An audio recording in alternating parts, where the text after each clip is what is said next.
Adam here with Brooksaw Antiques. Today we have this 1957 Smith Corona Silent Super vintage portable typewriter. I'm going to show you how to use the functions and make sure they all work. Up top is the adjustable paper guide. This helps you guide the page in straight. I'm going to line that up with the edge of the platen, which is the main roller that feeds the paper.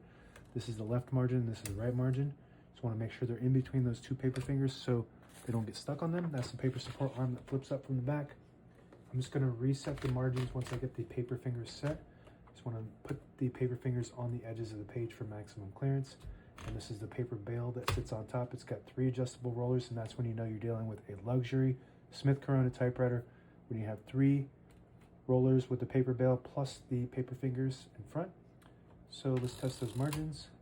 So if they're too close to either side, then the vibrator that goes up when you type can get stuck on it and cause those characters on the very beginning or end to get stuck or cause errors. So it looks pretty good.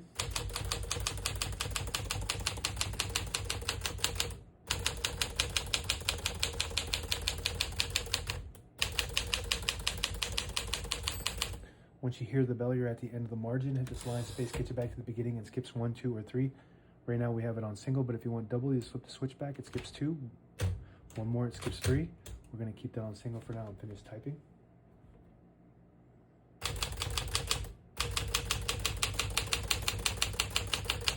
As you can see, all the keys type nice and none of them skip or stick. I'll type a sentence in red on the next line and switch from black to red. There's a switch on the right side here.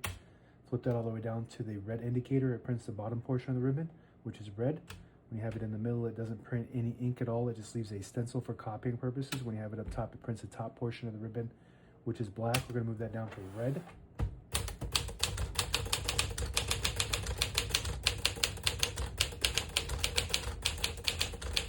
Beautiful. One of the best typewriters of all time, and in my opinion, the best Smith Corona ever made. The Smith Corona Silent Super.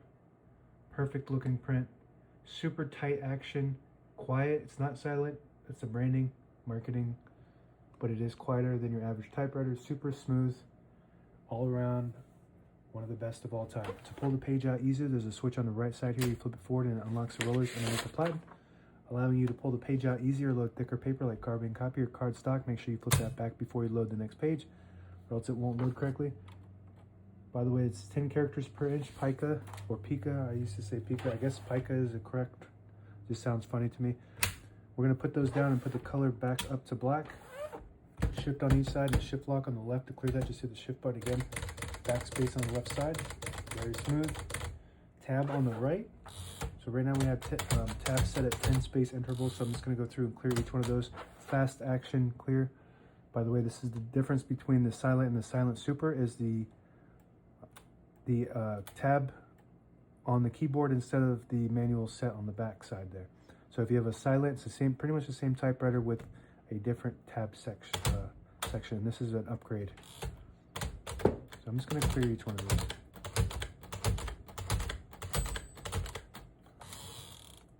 And by the way, if you hear the escapement, sounds amazing on this specific machine. It's really nice.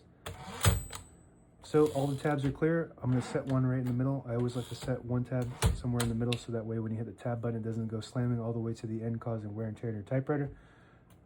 You can set as many tabs as you want on this model. MR stands for margin release. When you get to the end of the margin, there's a mechanism that blocks you from printing. Hit the MR button. It does allow you to go all the way to the end.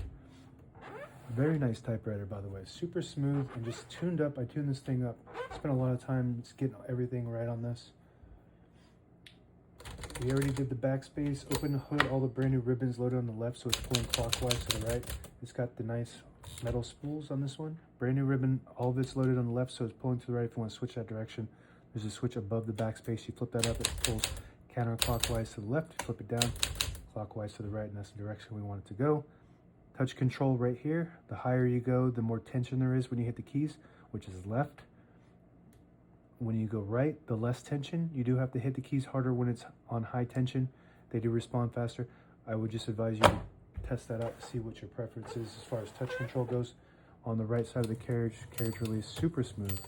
Just really well engineered typewriter. One of the best domestic typewriters, probably the best domestic typewriter. If you lift this lever up on the front. This is your carriage lock. It releases the carriage and locks it in the middle to protect the escapement, which is the mechanism that allows it to move one space at a time, also known as the escapement throwout. Carriage releases are metal on it, and to unlock it, typically you just move the carriage to the right. Nice metal carriage releases on this model, and the newer models will have the hard plastic ones that break all the time. So if you need a replacement for those ones, check my shop. I do have those 3D printed ones available.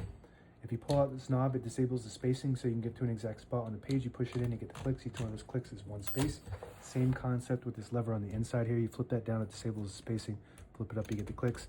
And on the very inside of the left side of the platen is the page gauge end and set. You want to set it right below the 11 right there when you load your page.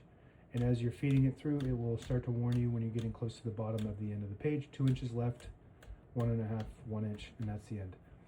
And that's it. Now available on eBay or Etsy. Search Brooksaw Antiques.